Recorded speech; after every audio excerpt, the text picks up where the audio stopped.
Well, hello there. I'm out in my outdoor kitchen. I'm getting ready to make Emma Bailey's zucchini soup recipe. Now, I was on Family Zoom with my brother David a couple of weeks ago, and he told me about this recipe, and he told me that he makes it a lot, and he told me how easy it is, and he told me how to make it, and so I thought I would make it. Well, when I get ready to make a recipe and post it on the web, I always write out the recipe and then cook from the recipe. So just to be sure that I had it right, I sent him the recipe and asked him to check it over. And he wrote back and he said, in no uncertain terms, Jen, you're making this way too complicated. He said, you don't need to have ratios in there. You don't need to have all these instructions in there. He says, use what you have, just cook it really slowly and then blend it and thin it with water and season it with salt and pepper. Well, for those of you keeping track at home of things like how many zucchini do I need and how much onion do I need, I put that in the recipe. But just for David, I'm going to let you know, I just used what I had. I just had 5 zucchini, so that's what I'm cooking with. And I had 1 large whiteout onion and a half of another one, so that's what I'm using, and a stick of butter. So let's see how this goes.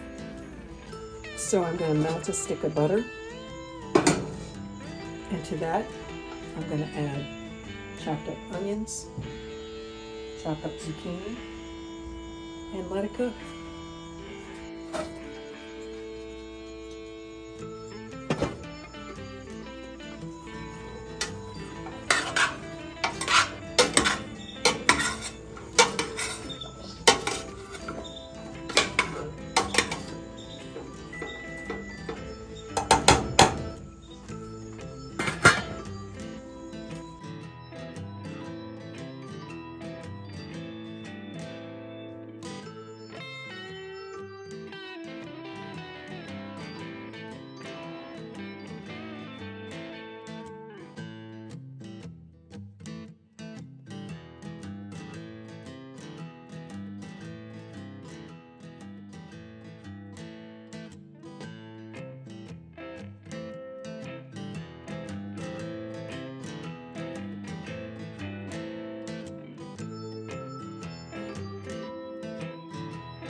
Okay, what would you like to eat with this soup? You know what? We're not going to have any leftovers.